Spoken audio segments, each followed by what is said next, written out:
إن الذين كفروا بعد إيمانهم ثم ازدادوا كفرا لن تقبل توبتهم وأولئك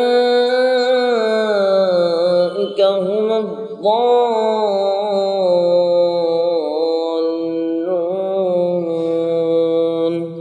إن الذين كفروا وماتوا وهم كفار فلن يقبل من أحدهم ملء الأرض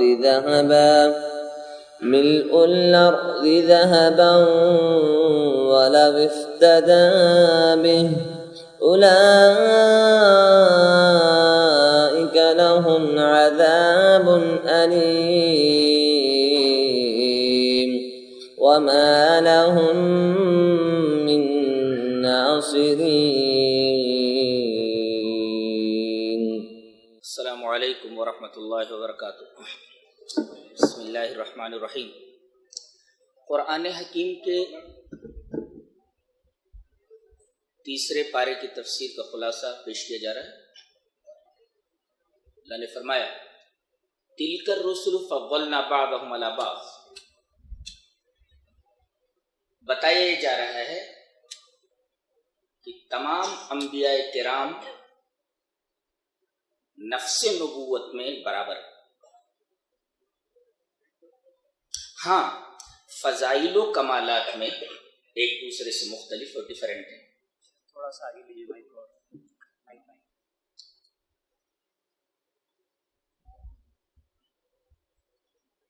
حضرت موسیٰ علیہ السلام اللہ نے ان سے کلام فرمایا. منہم من کلم اللہ. بعض انبیاء ہیں کہ اللہ نے ان سے کلام فرمایا جیسے حضرت موسیٰ. بعض کو یہ فضیلت عطا فرمائی تھی کہ وہ مردوں کو زندہ کر دیتے تھے جیسے حضرت عیسیٰ علیہ السلام. بعض کے لیے اللہ نے ہوا کو مسخر کر دیا تھا, جنوں کو مسخر کر دیا تھا, منطق الطیر کا علم دیا گیا تھا, پرندوں سے بات کرتے جیسے حضرت سلیمان علیہ السلام. اور آپ کے والد محترم حضرت داؤد علیہ السلام کے ہاتھ میں لوہا آتی موم موجود. تو نفس نبوت میں تمام انبیاء کرام برابر ہیں. ہاں فضائل و کمالات میں ایک دوسرے سے مختلف. بخاری شریف کی ایک روایت ہے کہ ایک یہودی بھاگا آیا اور نبی کریم صلی اللہ علیہ وسلم کے پاس آ کر کے آپ کے ایک صحابی کی شکایت کرنے لگا کہ آپ کے اس صحابی نے مجھے جھاپڑ مارا, جس کو عربی میں لطم بولتے, لطم لام تو جھاپڑ مارا. تو نبی کریم صلی اللہ علیہ وسلم نے فرمایا صحابی کو بلا کر لما لطمت هذا, جیسے ہم لوگ بولتے why did you poke in his face, تو نے اسے پنچ کیوں مارا, اسے گھوسا کیوں مارا. تو صحابی نے کہا کہ اللہ کے رسول یہ کہہ رہا تھا کہ قسم ہے اس ذات کی جس نے موسیٰ کو تمام نبیوں پر فضیلت دی. تو میں نے یہ پوچھا کیا ہمارے نبی محمد صلی اللہ علیہ وسلم پر بھی؟ تو یہ بدبخت کہنے لگا ہاں تمہارے نبی پر بھی اللہ نے موسیٰ کو فضیلت دی ہے. تو میں نے اس کو جھاپڑ مار دی. تو نبی کریم صلی اللہ علیہ وسلم نے فرمایا لا تخیرونی بین الانبیاء, انبیاء کے درمیان مجھے فضیلت مت دو. تو حدیث میں ہے کہ فضیلت مت دو, اور یہاں آیت بتا رہی ہے کہ اللہ نے بعض انبیاء کو بعض پر فضیلت دی ہے. اس کا جواب کیا ہے؟ جواب یہ ہے کہ فضیلت دی جائے مگر اس طرح نہ کہ دوسرے نبی کی جس کے بارے میں فضیلت دی جا رہی ہے اس کی توہین ہو, اس کی تنقیص جھلکے. اس طریقے کی تفضیل جائز نہیں ہے. آپ نبی کریم صلی اللہ علیہ وسلم کی فضیلت کسی نبی کے اوپر ظاہر کر رہے ہیں لیکن اس سے اس نبی کی تنقیص ظاہر ہو رہی ہے, توہین ہو رہی ہے, تو اس طریقے کی تفضیل جائز نہیں. ہاں اگر توہین نہ ہو تو تفضیل جائز ہے. اس کے بعد اللہ تبارک و تعالیٰ نے فرمایا وَأَيَّدْنَاهُ بِرُوحِ الْقُدُسِ, یہ جو ہمارا نبی ہے عیسیٰ علیہ السلام, ہم نے ان کو بہت سارے معجزات عطا کیے، اور خاص طور سے ہماری عنایت کرم، فضل و کرم ان کے اوپر رہا۔ کس طرح کہ وَأَيَّدْنَاهُ بِرُوحِ الْقُدُسِ، ہم نے جبرائیل علیہ السلام کو ان کی مدد کے لیے، تائید کے لیے مقرر کر دیا تھا۔ ایک نکتہ یاد رکھیں، کسی کی مدد کب کی جاتی ہے؟ جب وہ محتاج ہو۔ ظاہر ہے ایدنا کہہ کر کے حضرت عیسیٰ علیہ السلام کی الوہیت کی نفی کر دی گئی کہ آپ معبود نہیں ہیں۔ معبود کو کسی کی تائید کی کیا ضرورت؟ اگر آپ خدا ہوتے، اگر آپ اللہ کے بیٹے ہوتے، تو پھر روح القدس کو ان کی مدد پر مقرر کرنے کی کیا ضرورت ہے؟ ایک بات تو یہ معلوم، سے الوہیت کی نفی ہوئی کہ حضرت عیسیٰ الہ نہیں ہے، معبود نہیں ہے۔ اور دوسرے یہ کہ جس کا سپورٹ، جس کی تائید، جس کی حفاظت حضرت جبرائیل کریں، اسے سولی کون دے سکتا ہے؟ لہذا وَأَيَّدْنَاهُ بِرُوحِ الْقُدُسِ سے یہ نکتہ بھی نکلا کہ حضرت عیسیٰ علیہ السلام کو کراس پر نہیں لٹکایا گیا، سولی نہیں دی گئی، اس لیے کہ آپ کی حفاظت کے لیے روح القدس کو متعین کر دیا گیا تھا، اور جس کی حفاظت کے لیے روح القدس کو متعین کر دیا جائے اسے کون مسلوب کر سکتا ہے؟ کون سلیب دے سکتا ہے؟ لہذا وَأَيَّدْنَاهُ سے دو باتیں معلوم۔ ایک تو آپ کی الوہیت کی نفی ہے کہ آپ اللہ کے بیٹے نہیں ہیں، سن آف گاڈ نہیں ہیں، اور دوسرے یہ کہ آپ کو مصلوب نہیں کیا گیا، آپ کو کراس پر نہیں لٹکایا گیا۔ اس کے بعد آیت الکرسی۔ حضرت ابو امامہ رضی اللہ تعالیٰ عنہ فرماتے ہیں کہ جو شخص ہر فرض نماز کے بعد آیت الکرسی کو پڑھے تو اس کے درمیان اور جنت کے درمیان کوئی چیز حائل نہیں ہوگی سوائے موت کے۔ یہ حدیث پاک امام نسائی رحمہ اللہ نسائی شریف میں لائے، اور اس کے راوی حضرت ابو امامہ باہلی رضی اللہ تعالیٰ۔ اس سورہ کے اندر ایسی کیا خاص بات ہے؟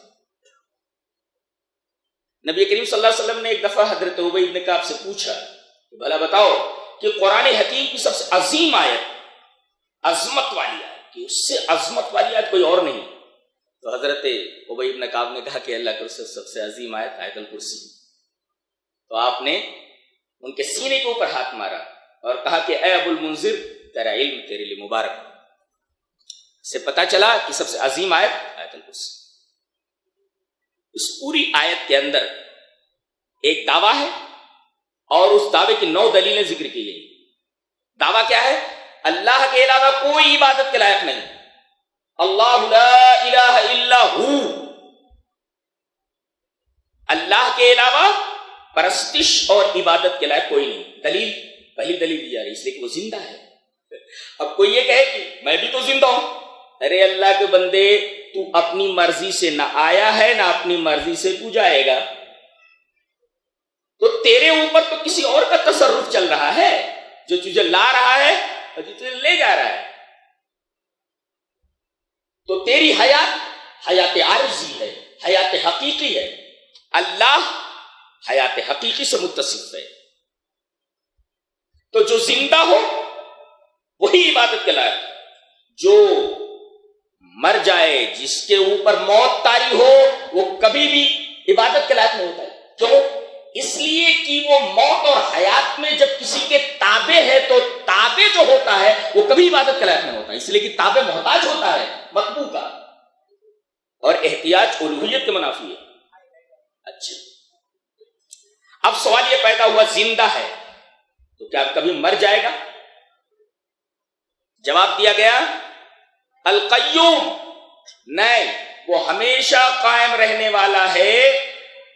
اس نے کائنات کو بھی اپنی قدرت سے قائم کر رکھا ہے، اور وہ بذات ہی فی نفسی ہی قائم ہے۔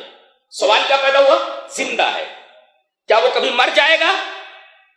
نہیں، بلکہ وہ قائم رہنے والا ہے۔ اب اگلی بات بہت غور سے سنیں، بند کریں تو بولیے، چپ رہیں۔ تو اب اگلی بات کہ کوئی کہیں پریشان حال، تکلیف میں مبتلا، اپنی تکلیف پریشان حال ہے اپنی پریشانی میں، اسے پکارنا چاہ رہا ہے، تو کیا وہ کبھی سوتا ہے؟ نہیں، لا تاخذہ سنۃ ولا نوم، سنا کہتا ہوں اونگ کو، یہ اونگ ہے، اور نیند سو، تو گویا کہ اونگ یہ غفلت کی ابتدا ہے، اور نوم نیند یہ غفلت کی انتہا ہے۔ اللہ تبارک و تعالی غفلت کی ابتدا سے بھی پاک ہے اور غفلت کی انتہا سے بھی پاک ہے۔ تم رات کے کسی حصے میں جلوت میں بلاؤ تو تمہاری پکار سننے والا، خلوت میں بلاؤ تو تمہاری پکار سننے والا۔ کبھی بھی 24 گھنٹے میں کسی لمحے تم اپنا دست سوال اس کے سامنے دراز کرو، تمہاری جھولی بھرنے کے لیے تیار ہے۔ وہ غفلت کی ابتدا سے بھی پاک، غفلت کی انتہا سے بھی پاک، اسے اونگ نہیں آتی۔ ایک تو وہ زندہ ہے اور وہ حقیقی حیات سے متصف ہے، دوسرے اسے کبھی موت نہیں آنے والی ہے، تیسرے غفلت کی ابتدا سے بھی پاک ہے اور غفلت کی انتہا سے بھی پاک ہے۔ وہ ہمیشہ تمہاری دعاؤں کو سننے والا ہے اور تمہاری دعاؤں کو سن کر کے تمہاری تکلیفوں کو دور کرنے والا ہے۔ ہمارا رب کتنا عظیم ہے، نہیں؟ اللہ۔ اب آگے ایک بات کہی جا رہی ہے، اگر اللہ کسی کو کچھ نہ دینا چاہے کہ میں اس کو نہیں بخشوں گا یا اس کو یہ چیز نہیں دوں گا، تو کیا کوئی ہے جو اللہ کے اوپر زور ڈال کر کے اللہ سے وہ کام کروا لے کہ نہیں آپ کو کرنا ہی ہے؟ اللہ فرمائے گا لہو ما فی السماوات و ما فی الارض، یہ لام ملکیت کے لیے، کائنات کی جتنی چیزیں سب اس کی ملکیت ہیں۔ ظاہر ہے کہ وہ مالک وہ ہے، سب مملوک ہے، وہ آقا ہے، وہ غلام ہے۔ غلام کی کیا مجال کہ وہ آقا کے سامنے انگشت سے سوال، انگشت سے اعتراض کھڑی کر سکے؟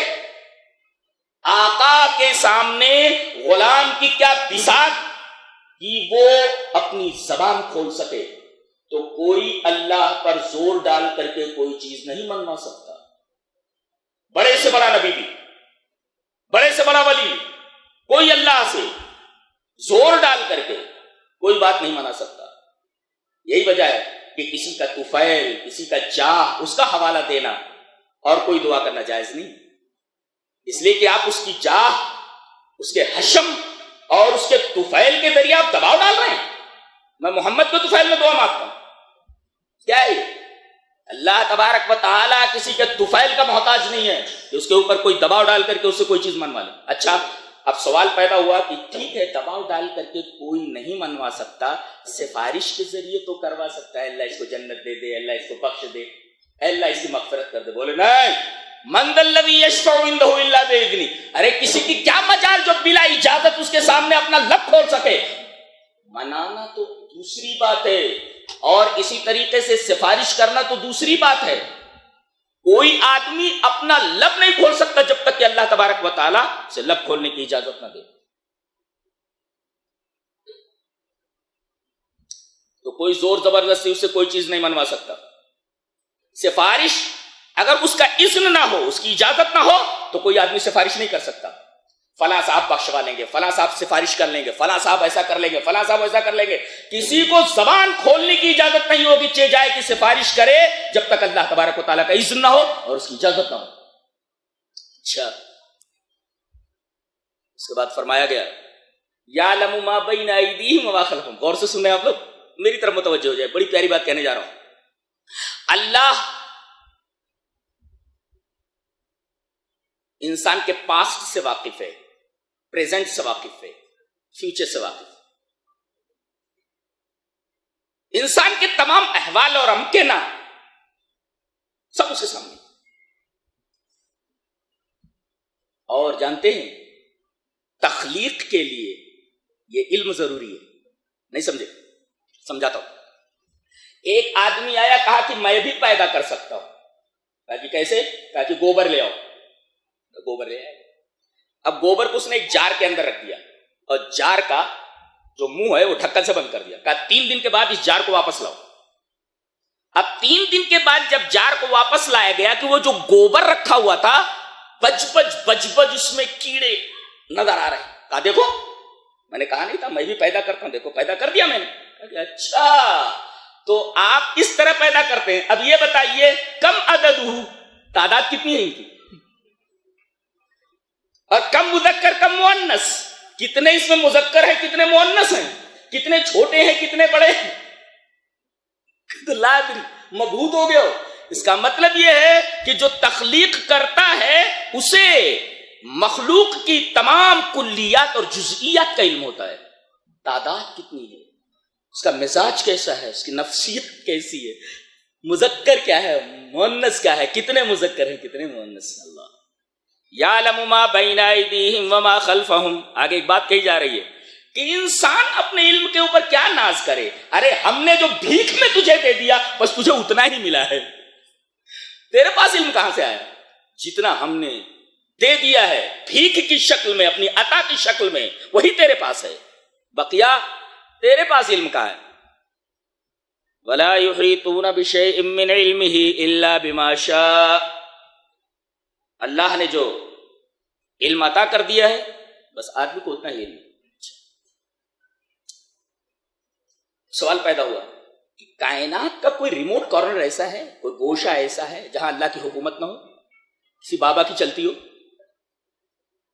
کسی پیر کی چلتی ہو؟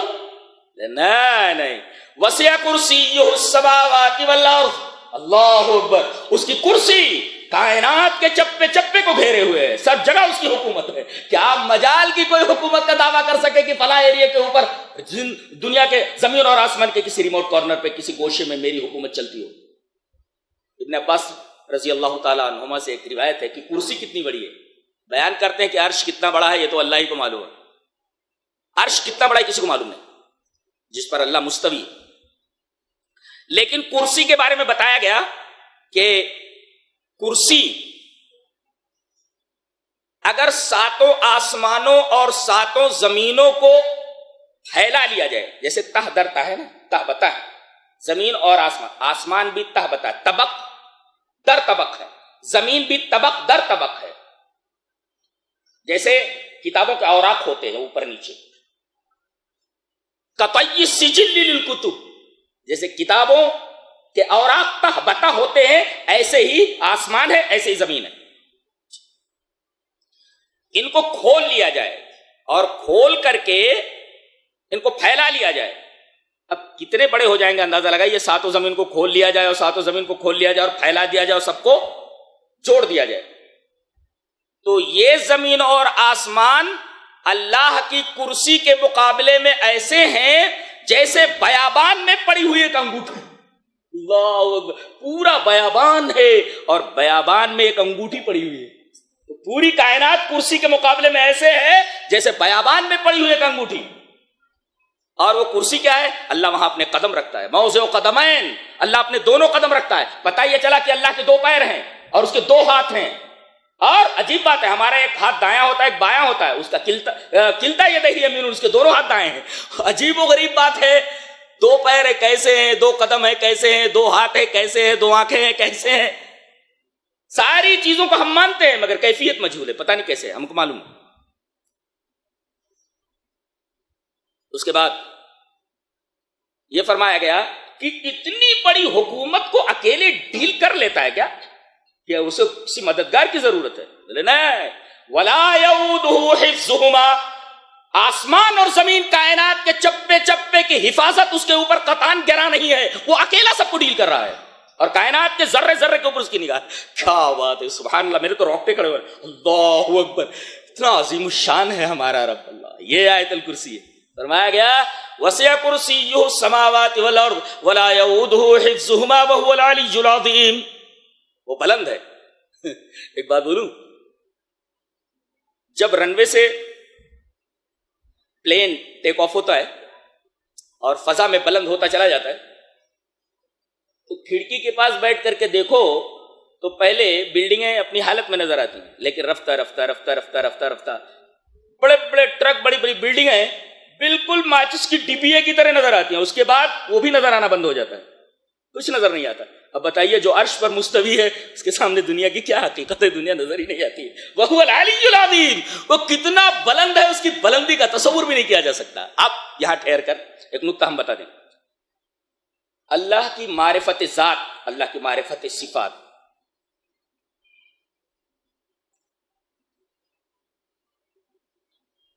پہلے ذات کو سمجھا دیں اس کے بعد صفات کو۔ جیسے زید انسان ہے، اس کی ایک شکل ہے، یہ ذات ہے، اور ڈاکٹر ہے، وہ زید ڈاکٹر ہے، تو زید جو ہے اس کی پوری باڈی یہ ذات ہے، اور ڈاکٹر ہے یہ ڈاکٹر اس کی صفت ہے. یہ سمجھ میں آیا؟ بھائی زید کی ایک ذات ہے، اس کی باڈی، اور وہ ڈاکٹر ہے یہ اس کی صفت ہے. تو ذات اور صفت سمجھ میں آئی؟ تو اللہ کی ذات کی معرفت یہ ممکن نہیں ہے، ماورائے ادراک ہے، ماورائے عقل ہے. اللہ کی ذات کا ادراک نہیں ہو سکتا. دوسرے، جہاں تک اللہ کی صفات کا معاملہ ہے تو اللہ کی صفات کو جیسے بتایا گیا ہے ویسے آپ مانیے. اس کے لیے دو چیزیں سمجھ لیجئے، ایک ہے تسبیح اور ایک ہے تحمید. اس کو اگر آپ نے سمجھ لیا تو اللہ تبارک و تعالیٰ کی صفات کو آپ نے سمجھ لیا. تسبیح کا مطلب ہوتا ہے یہ کہنا کہ اللہ تبارک و تعالیٰ کے اندر کوئی عیب نہیں ہے، وہ بے عیب ہے، یہ تسبیح ہے. اور تحمید یہ کہنا کہ ساری خوبیاں، سارے کمالات اللہ میں مجتمع ہے، جمع ہے، یہ تحمید ہے. گویا تسبیح میں نیگیٹو پہلو ہے اور تحمید میں پوزیٹو پہلو ہے. یہ کہنا کہ اللہ کے اندر کوئی عیب نہیں ہے، تمام عیوب سے پاک ہے، کوئی عیب اس کے اندر نہیں، یہ تسبیح ہے. اور تمام کمالات، تمام خوبیاں، تمام محامد اس میں جمع ہے، یہ تحمید ہے. اسی وجہ سے ہمیشہ سبح کے ساتھ بحمد ضرور آتا ہے. فسبح بحمد ربک یسبحون بحمد ربہم. اس کا مطلب آپ پہلے یہ کہتے ہیں کہ اللہ کے اندر کوئی عیب نہیں ہے، یہ تسبیح ہوئی، اور پھر آپ یہ کہتے ہیں میں حمد کرتا ہوں اللہ کی. کیا مطلب حمد کرنے کی؟ ساری خوبیاں، سارے محامد اس کے اندر موجود ہیں. ایک بات بولوں، تسبیح کسے کہتے ہیں؟ تسبیح یہ تو آپ نے سمجھ لیا کہ بھئی ہم یہ کہتے ہیں کہ بھئی اللہ کے اندر کوئی عیب نہیں ہے. سبحہ یسبحو کا مطلب ہوتا ہے تیرنا. تیرنا. یہ جتنے بھی سیارے خلا میں ہیں ان کی کیفیت چلنے کی جانتے کیسے ہیں؟ جیسے فضا میں تیر رہے ہیں، خلا میں تیر رہے ہیں، یہ تیرنے کی کیفیت. اور ایک نکتہ یاد رہے کہ تیرنے میں بیلنسنگ اور توازن ضروری ہے. آدمی ڈس بیلنس ہوا بالکل دائرے سے باہر آ جائے گا، مدار سے باہر آ جائے گا. گویا سبحہ کے اندر، سین بے ہے کے اندر بیلنسنگ ضروری ہے. اگر تیرنے کے اندر ڈس بیلنسنگ ہو جائے تو سیارہ اپنی مدار سے باہر آ جائے گا اور ٹوٹ پوٹ جائے گا. تو سبحہ کی حقیقت میں بیلنسنگ داخل ہے. تو تسبیح کیا مطلب؟ اللہ کی صفات میں بیلنسڈ رہو، ڈس بیلنس مت ہونا. یعنی اللہ نے اپنی جن صفات کو اپنے لیے ثابت کیا اس کو مانو، اس کے اندر تعویل مت کرو، کسی سے تشبیہ نہ دو. تشبیہ کیسی؟ آقا تک پہنچنے کے لیے چپراسی کی ضرورت، لہذا اللہ تک پہنچنے کے لیے کسی پیر کی ضرورت. یہ ایسی تشبیہات مت دو. یہ سب تشبیہات مخلوقات کے لیے، اللہ تبارک و تعالیٰ کے لیے ساری تشبیہات نہیں چلتی. اللہ کیسی کیسی تعویلیں کرتے ہیں. ایک صاحب کہنے لگے پانی حلال یا حرام بھائیو؟ بولے حلال ہے. بولے دودھ حلال یا حرام بھائیو؟ بولے حلال ہے. بولے شکر حلال یا حرام بھائیو؟ حلال ہے. بولے چاول حلال یا حرام بھائیو؟ بولے حلال ہے. ارے جب ساری چیزیں حلال ہیں تو سب کو ملا کر اگر کھیر بنا لی گئی تو وہابی کہتا ہے حرام. اولاً تو اہل حدیثوں کو وہابی نہ کہا جائے، اس لیے کہ وہابی دوسرے ہوتے ہیں، اہل حدیث وہابی نہیں ہوتے. یہ نہ محمد ابن عبد الوہاب نجدی کے مقلد ہیں، نہ ان کے باپ کے عبد الوہاب کے. اہل حدیث الگ ایک منہج ہے، وہابی نہیں ہے اہل حدیث جی، لہذا ہمیں وہابی نہ کہا جائے کہ ہم وہابی. تو کہتا وہابی کو دیکھو کہتا حرام. میں نے کہا کہ ساری چیزیں حلال ہیں اللہ کے بندو، جیسا کہ تم نے کہا. پانی حلال، چاول حلال، دودھ حلال، شکر حلال، ساری چیزیں حلال، اور وہ کھیر بھی حلال. یہ حرمت باہر سے آئی ہے، ما اہل لغیر اللہ کی وجہ سے. تم نے یہ کھیر کس کی وجہ سے پکائی ہے؟ منسوب کس کی طرف ہے؟ اس نسبت کی وجہ سے ما اہل لغیر اللہ، حرمت باہر سے آئی ہے. جیسے ایک بکٹ پانی کا پاک پانی پر رکھا ہوا ہو اور اس کے اندر باہر سے کوئی ایک قطرہ پیشاب ڈال دیجئے، پانی ناپاک ہو جائے گا. ایسے ہی جیسے نجاست باہر سے آئی ہے تیسے ہی یہ آپ کی کھیر کے اندر جو حرمت ہے یہ باہر سے آئی ہے ما اہل لغیر اللہ کی وجہ سے، کہ اللہ تبارک و تعالیٰ نے مردار کو حرام کر دیا، لحم الخنزیر کو حرام کر دیا، خون کو حرام کر دیا، اور جو اللہ کے نام منسوب کر دی جائے ما اہل لغیر اللہ. یہ کھچڑا کس کا؟ کہتے بی بی فاطمہ کی سہنک، اجالے شاہ کا مرغا، سید احمد کبیر کی گائے. یہ جو انتصاب ہے، اس انتصاب کی وجہ سے اس کے اندر حرمت آتی ہے. فی نفس ہی یہ چیزیں حلال ہے، حرمت جو آئی ہے باہر سے آئی ہے. ہمیں دھوکہ مت دو، ہمیں مغالطہ مت دو. اہل حدیث دھوکہ نہیں کھاتا. یہ سفسطہ اپنے پاس رکھو.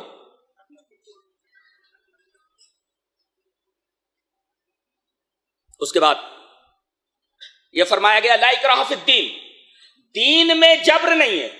کہتے ہیں اسلام تلوار کے زور سے پھیلا ہے، بالکل غلط بات ہے. اسلام اخلاق کی تلوار سے پھیلا ہے. اگر تلوار بولنا ہی چاہتے ہو تو اخلاق لگا لو، اخلاق کی تلوار سے. اس لیے کہ ایمان کا تعلق قلب سے ہے. بدن جسم کو تلوار کے ذریعے جھکایا جا سکتا ہے، دل کو کبھی بھی تلوار کے ذریعے نہیں جھکایا جا سکتا. دل تو دلیل کے سامنے جھکتا ہے، بدن یہ تلوار کے سامنے جھکتے ہیں اور دل دلیل کے سامنے جھکتے ہیں. دلیل پیش کرو تو دل مان لیتا ہے، تلوار کے سامنے نہیں جھکتا. لہذا ہم دلائل پیش کرتے ہیں، دلیل ہمارے سامنے. ایک نقطہ یہاں اور ملحوظ رکھ لیا جائے. کچھ لوگ ہیں جو علامہ گوگل پہ جا کر کے چند مسائل جان کر کے علامہ بنے بیٹھے. یہ عالم ہے، یہ عالم نہیں ہے. دو باتیں بولتا ہوں. آپ نے فیصلہ کیا کہ یہ عالم ہے، آپ نے کسی کے کہنے کی وجہ سے جانا کہ اپنی تحقیق سے؟ آپ نے اگر کسی کے کہنے سے جانا تو یہ تقلید ہے جو علم نہیں ہے، اور آپ نے اگر تحقیق سے جانا ہے تو اس کے علم کو جاننے کے لیے اس سے اچھا علم ہونا ضروری ہے. آپ کون ہیں؟ آپ اپنی اوقات پہ رہو. اور ایک بات اور بتا دوں کہ علم کیا چیز معلوم ہے؟ یہ گوگل میں بھی نہیں ملتا. ایک علم بتاتا ہوں جو گوگل میں نہیں ملتا. علامہ گوگل کے اندر تلاش کرو، گوگل خاموش ہو جائے گا، گونگا بن جائے گا. یہ تو معمولی چیز ہے. الحمدللہ رب العالمین الرحمن الرحیم مالک یوم الدین، یہ ریڈنگ ہے. اچھا ترجمہ، تمام تعریفیں اللہ کے لیے ہے جو رب العالمین ہے، جو رحمان ہے، رحیم ہے، اور یوم جزا کا مالک. اچھا اب تیسرا اسٹیپ علامہ گوگل نہیں بتا سکتے. کیا؟ الحمد مبتدا، لام جار، اللہ مجرور موصوف، رب مضاف، العالمین مضاف الیہ، مضاف اپنے مضاف الیہ سے مل کے صفت اول ہوئی اللہ موصوف کی، الرحمن صفت ثانی، الرحیم صفت ثالث، مالک مضاف، یوم مضاف الیہ، مضاف الدین مضاف الیہ، مضاف اپنے مضاف الیہ سے مل کے مضاف الیہ و مالک مضاف کا، مالک مضاف اپنے مضاف الیہ سے مل کے صفت رابع ہوئی اللہ موصوف کی، اللہ موصوف اپنی چاروں صفتوں سے مل کر مجرور اللہ حرف جار کا، اور جار اپنے مجرور سے مل کر متعلق ہوا ثابت المقدر کے، ثابت المقدر اپنے متعلق سے مل کر خبر ہوئی الحمد مبتدا کی، الحمد مبتدا اپنے خبر سے مل کر جملہ اسمیہ انشائیہ ہوا، اس لیے کہ حمد انشاء کی قسم میں سے. پوچھ لو علامہ گوگل سے، بتائے گا گوگل. یہ نہیں کہیں نہیں. چند لوگ ہیں چند مسائل سمجھ کر کے ہیں. نوجوان اصل میں یہ غلط روٹ کے اوپر جا رہے ہیں، ان کو جاتا نہیں بیچاروں کو. جی تو لا اکراہ فی الدین، دین کے اندر کوئی زور زبردستی نہیں ہے، اس لیے کہ جسم تلوار سے جھکتے ہیں، دل دلیل کے سامنے جھکتے ہیں. اگر کسی بادشاہ نے اس طریقے کا کوئی جبر کیا تو وہ اس کا ذمہ دار ہے، اسلام اس کا ذمہ دار نہیں ہے. اس کے بعد کہا گیا فمن یکفر بالطاغوت ویؤمن باللہ. دیکھیے طاغوت سے انکار پہلے اور ایمان باللہ بعد میں، اور یہ ترتیب بھی فطری ہے. پہلے کھیت کو جوتتے ہیں، پھر اس کے بعد جھاڑ جھنکاڑ نکالتے ہیں، پھر اس کے بعد بیج ڈالتے ہیں. اب پہلے اپنے دل کے اندر سے طاغوت کو نکال دو، طاغوت کی گندگی نکل گئی، اب اللہ تبارک و تعالیٰ کو لاؤ، اب ایمان باللہ. یہ طاغوت کیا ہے؟ طاغوت کیا ہے؟ اگر کوئی آدمی اللہ کی بندگی کا اقرار کرتا ہے مگر عملاً تساہلی کرتا ہے تو فاسق ہے، اور اگر آدمی اللہ کی بندگی کے بجائے دوسرے کی بندگی کرنے لگے تو کافر ہے، اور اگر اللہ کی بندگی کو چھوڑ کر کے اس کے قوانین کو چھوڑ کر کے اپنے قوانین پر لوگوں کو چلنے کی دعوت دے اور جبر کرے تو یہ طاغوت ہے. کتنے طاغوت ہیں سمجھ میں آیا؟ فاسق کسے کہتے، کافر کسے کہہ رہے ہو، طاغوت کسے کہتے؟ طاغوت وہ ہے جو اللہ کی بندگی سے نکل جائے اور اپنے قانون بنائے، اللہ کے قوانین پر چلنے کے لیے نہ کہے، اپنے قوانین پر چلنے کے لیے کہے، تو یہ طاغوت ہے۔ فمن یکفر بالطاغوت ویؤمن باللہ فقد استمسک بالعروۃ الوثقی۔ آگے حضرت ابراہیم علیہ السلام کا واقعہ بیان کیا گیا۔ فرعون نمرود نے پکڑوایا اس کو، آ جاؤ، آئے دربار، کہا کہ سنا ہے تو کسی اور کو رب مانتا ہے؟ بولے ہاں۔ بولے کون ہے تیرا رب؟ میں تو اب تک یہی سمجھتا ہوں کہ انا ربکم الاعلی، یا اسی طریقے میں تیرا سب سے بڑا رب ہوں، جیسے فرعون نے کہا تھا۔ تو میرے علاوہ تیرا رب کون سا؟ تو حضرت ابراہیم علیہ السلام نے کہا کہ میرا رب وہ ہے جو مارتا اور جلاتا ہے۔ اب اس بندے کا دماغ خراب تھا، اس نے اس آدمی کو جس کو چھوڑنا تھا بلا کر کے قتل کروا دیا، اور جس کو قتل کروانا تھا، جس کے بارے میں موت کا فیصلہ ہو چکا تھا، اسے چھوڑ دیا، کہا کہ دیکھو میں بھی مارتا اور جلاتا ہوں۔ اچھا اچھا اچھا، اب یہ ہے سبک مغزی جس کو بولتے ہیں، ہلکا دماغ ہونا۔ حضرت ابراہیم علیہ السلام اسے الجھے نہیں، دوسری دلیل پیش کر دی، کہا کہ اس دلیل کو تو مغالطے میں لے گیا، اب میں دوسری دلیل لیتا ہوں۔ میرا رب وہ ہے جو سورج کو مشرق سے نکالتا ہے مغرب میں ڈوبوتا ہے، تو ایسا کر مغرب سے نکال مشرق میں ڈوبو۔ فبہت الذی کفر، کافر حیران رہ گیا اور مبہوت ہو گیا، پھر کوئی جواب نہ بن پڑا۔ ہاں آپ ایک سوال کر سکتے ہیں، وہ یہ کہہ سکتا تھا میں ہی ہوں جو مشرق سے نکالتا ہوں سورج کو مغرب میں ڈوبوتا ہوں، تو اپنے رب سے بول کہ وہ مغرب سے نکال کر مشرق میں ڈوبوتا ہے۔ مبہوت کیوں ہو گیا؟ جواب دینا تھا نا اس کو۔ مبہوت اس وجہ سے ہو گیا، اس سے زیادہ عمر کے لوگ وہاں بیٹھے ہوئے تھے، وہ دیکھتے تھے کہ اس کی پیدائش سے پہلے سورج مشرق سے نکلتا تھا مغرب میں ڈوبتا تھا۔ اگر ایسی باتیں کہتا سب سے بڑا جھوٹا تو یہ کذاب ہے یہ۔ فبہت الذی کفر، کافر مبہوت ہو گیا۔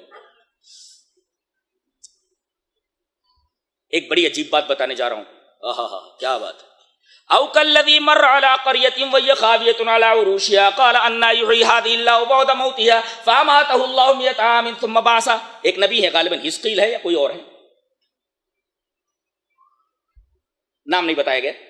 وہ ایک بستی سے گزرے، دیکھا کہ پوری بستی گری پڑی ہے، ویران قبریں ہیں جگہ جگہ۔ کہا کہ اے اللہ، ان مرے ہوئے لوگوں کو تو زندہ کیسے کرے گا؟ تو ان کے پاس دو چیزیں تھیں، ایک تو گدھا تھا اور ایک ان کے پاس توشے میں، ٹفن میں توشا تھا، کھانا تھا، اور یہ تیسرے خود تھے۔ اللہ تبارک و تعالی نے تینوں کے اوپر حالتیں طاری کر دی اور 100 سال کے بعد اٹھایا اور پوچھا کم لبثت، کتنا ٹھہرے؟ بولے یہی کوئی ایک دن، ایسا کچھ۔ کہا نہیں، 100 سال تک تم یہاں مرے پڑے رہے ہو۔ اپنے گدھے کی طرف دیکھو، اس کی ہڈیاں تک ہم نہ چاہتے تو باقی نہیں رہتی، تھوڑی ہڈیاں بچی، دیکھ لے تیرا گدھا ہے، اور تو بھی مرا پڑا تھا، سڑا نہیں، تو مرا تھا سڑا نہیں، اور تیرا گدھا مرا اور سڑ گیا، لیکن وہ ٹفن جو رکھا ہوا ہے وہ 100 سال سے اب تک وہی تازہ کھانا ہے۔ تینوں چیزیں ایک ساتھ ایک جگہ ہیں اور تینوں پر تین حالتیں چل رہی ہیں۔ اس کا مطلب یہ ہوا، آئنسٹائن نے جو کہا نا کہ ٹائم جو ہوتا ہے وہ ریلیٹو ہوتا ہے، اضافی ہوتا ہے۔ اب دیکھیں آپ، ایک کے اوپر ٹائم کس انداز سے گزر رہا ہے، ایک کے اوپر ٹائم کس انداز سے گزر رہا ہے، ایک کے اوپر ٹائم، وہی آئنسٹائن E=mc²، جس کا کلیہ ہے جی، تو وہ کہتا ہے کہ ٹائم جو ہے ریلیٹو ہے، تین چیزیں پڑی ہوئی ہیں، تینوں کے اوپر تین ٹائم گزر رہے ہیں۔ ایک ٹائم ہے کہ آدمی سڑ نہیں رہا ہے، اور گدھے کے اوپر جو ٹائم گزر رہا ہے اس کو سڑا دے رہا ہے، وہ صرف ہڈیاں باقی ہیں، اور ایک ٹائم گزر رہا ہے وہ ٹفن کے اوپر، ٹفن کا کھانا بالکل تازہ ہے۔ سبحان اللہ، اللہ تبارک و تعالیٰ کی عظمت دیکھو کیسا ہے وہ۔ ٹائم اس کے کنٹرول میں، حالات اس کے کنٹرول میں، کائنات کا ذرہ ذرہ اس کے کنٹرول میں۔ ارے ٹائم جس کو تم سمجھ نہیں سکتے، یہ ٹائم کا ذرہ ذرہ ایک ایک ٹکڑا اس کے گرفت میں، اس کے تصرف میں۔ دیکھ رہے ہیں آپ، کتنی حیرت کی بات ہے کہ ٹائم گزر رہا ہے لیکن تینوں پر تین احوال کے ساتھ، تین حالتوں کے ساتھ، تین طریقوں سے گزر رہا ہے۔ ٹفن کے اوپر کچھ اور حالت سے گزر رہا ہے، برابر ہے، اور گدھے کے اوپر کچھ اور حالت سے گزر رہا ہے، اور حضرت حزقیل کے اوپر یہ جو نبی ہیں ان کے اوپر کچھ اور طریقے سے گزر رہا ہے۔ تو ٹائم ریلیٹو نہیں ہے، اضافی ہے۔ یہاں بتایا گیا کہ اللہ مرنے کے بعد زندہ ضرور کرے گا، یعنی موت کی سرحد پر سارا معاملہ ختم نہیں ہوتا۔ لوگ یہ کہتے ہیں کہ موت کے بعد شنیہ شنیہ شنیہ، کچھ بھی نہیں ہے، موت کی سرحد پر سارا معاملہ ختم۔ ارے اللہ کے بندو، علامہ اقبال نے صحیح کہا ہے موت کو سمجھا ہے غافل اختتام زندگی، موت کو سمجھا ہے غافل اختتام زندگی، ہے یہ شام زندگی، صبح دوام زندگی۔ یہاں زندگی کی جو عارضی زندگی اس کی شام ہوتی ہے، اور جہاں عارضی زندگی کی شام ہوتی ہے وہیں سے ابدی زندگی کا ایک سورج طلوع ہوتا ہے، ایک نئی صبح لیے ہوئے، ایک صبح کی نوید لیے ہوئے۔ تو حقیقت یہ ہے، ضرورت اس بات کی ہے کہ یہ عارضی زندگی نہ بنا کر اپنی آخرت کی جو زندگی ہے، اس شام کے بعد جو حقیقی سویرا ہونے والا ہے، اس کے بعد جو زندگی آنے والی ہے، اس کو بنانے کی کوشش کیجیے۔ ہم لوگ کیا کرتے ہیں؟ ویژول ایجوکیشن دیکھتے ہیں، ویژول ایجوکیشن دکھا دکھا کر کے بچوں کو پڑھاتے ہیں۔ اللہ نے فرمایا تمہارا ویژول ایجوکیشن، آؤ ہمارا ایک ویژول ایجوکیشن ہم دکھاتے ہیں۔ تم تو کیا کرتے ہو؟ بے جان چیزوں کو ادھر سے ادھر جوڑ کر کے ایک چیز تیار کر لیتے ہو۔ اسکرین الگ بناتا ہے کوئی، مدر بورڈ الگ بناتا ہے، اور اس کے اندر پلانر کوئی اور ہوتا ہے، وغیرہ وغیرہ۔ اور یہ سب بے جان چیزیں ہیں جن کو جوڑ کر کے تم ایک چیز بنا کر لوگوں کے سامنے رکھ دیتے ہو اور بڑی بڑی ڈیمیں ہانکتے ہو۔ آؤ ہم تمہیں بتاتے ہیں کہ تم بے جان چیزوں کی پروسیسنگ کرتے ہو، ہم زندہ چیزوں کی پروسیس کر کے بتاتے، پروسیسنگ کر کے۔ حضرت ابراہیم نے کہا وَإِذْ قَالَ إِبْرَاهِيمُ رَبِّ أَرِنِي كَيْفَ تُحْيِي الْمَوْتَىٰ قَالَ أَوَلَمْ تُؤْمِنْ قَالَ بَلَىٰ وَلَٰكِن لِّيَطْمَئِنَّ قَلْبِي قَالَ فَخُذْ أَرْبَعَةً مِّنَ الطَّيْرِ فَصُرْهُنَّ إِلَيْكَ ثُمَّ اجْعَلْ عَلَىٰ كُلِّ جَبَلٍ مِّنْهُنَّ جُزْءًا ثُمَّ ادْعُهُنَّ يَأْتِينَكَ سَعْيًا۔ 4 چڑیاں پکڑ۔ حضرت ابراہیم نے کہا اللہ میں دیکھنا چاہتا ہوں کہ مردے زندہ کیسے ہوتے ہیں۔ ارے بھائی آدمی سڑ گیا، گل گیا، کچھ ذرا یہ جہاں بیٹھے ہوئے ہیں یہ بھی ایک طریقے کا سمجھو قبرستان ہی سمجھو۔ کیوں؟ اس لیے کہ قبروں کے اندر جو لوگ سڑ گل گئے ہیں، جب کھودتے ہیں آپ تو جو مٹی ہوتی ہے وہ انہی کے ٹکڑے اس مٹی کے اندر ملے ہوئے ہوتے ہیں بس۔ اور جب ہوا چلتی ہے گھروں میں یہ مٹیاں پہنچ جاتی ہیں، تو تمہارے گھر بھی تو قبرستان ہے۔ ذرا غور سے دیکھو، میں بہت بڑی بات کہہ گیا ہوں، بہت بڑی بات کہہ گیا ہوں، سوچو ذرا جی۔ تو حضرت ابراہیم علیہ السلام نے کہا کہ اے اللہ میں دیکھنا چاہتا ہوں تو مردوں کو زندہ کیسے کرتا ہے۔ کہا اطمینان نہیں ہے، یقین نہیں۔ کہا ایمان تو ہے، لیکن ایمان کے اندر زیادتی مقصود ہے جس کو اطمینان قلب کہتے ہیں۔ اس لیے کہ شنیدہ کیف بہت مانند دیدہ، سنا ہوا کب دیکھے ہوئے کے برابر ہوتا ہے۔ اللہ نے کہا ٹھیک ہے 4 چڑیاں پکڑ لے اور سدھا لے، جس چڑیا کو بلا وہ چڑیا تیرے پاس آ جائے، جو جس چڑیا کو بلاتے آ جاتی، ایسا سدھا لیا۔ کہا کہ اب ان کے پر اکھاڑ لے، پروں کو آپس میں ملا دے، اور ان کو ذبح کر کے ان کے گوشت کو ٹکڑے ٹکڑے قیمہ قیمہ کر کے آپس میں ان کے گوشت کو ملا دے، اور 4 پہاڑوں کے اوپر ان کے 4 حصوں کو رکھ کر کے آ۔ پھر بلا۔ حضرت ابراہیم علیہ السلام نے دیکھا کہ کس طریقے سے گوشت کے ٹکڑے چلتے ہیں، اور کس طریقے سے اس پرندے کے جس کو بلا رہے ہیں اس کے ٹکڑے ایک جگہ جمع ہوتے ہیں، پر جمع ہوتے ہیں، اور اس طریقے سے بند کر کے فوراً ان کی طرف دوڑتا ہوا چلا آتا ہے۔ تمہیں ناز ہے کہ تم بے جان چیزوں کی پروسیسنگ کر کے ایک کمپیوٹر بنا کر کے لوگوں کے سامنے پیش کر دے تو لوگ حیران ہیں۔ ارے ہم تو زندہ چیزوں کی پروسیسنگ کر کے بتاتے، اس پر تمہیں حیرانی نہیں ہوتی؟ اللہ، تو قرآن تو تم سے پتا نہیں کتنے قدم آگے، تم کتنے پیچھے ہو معلوم ہے۔ سائنس اس کی گرد پا کو نہیں پا سکتی، یاد رکھو۔ اب سبحان اللہ و بحمدہ، سبحان اللہ، اللہ تو تیرا کلام جیسا جیسا تو تیرا کلام ایسا ہے، اللہ کیسی باتیں کرتا ہے، اللہ سبحان اللہ و بحمدہ سبحان اللہ۔ آگے فرمایا گیا مثل الذین ينفقون اموالهم فی سبیل اللہ کمثل حبۃ انبتت سبع سنابل فی کل سنبلۃ مئۃ حبۃ۔ اللہ کی راہ میں جو 1 روپیہ خرچہ کرتا ہے اسے 700 ملتا ہے، بتایا گیا۔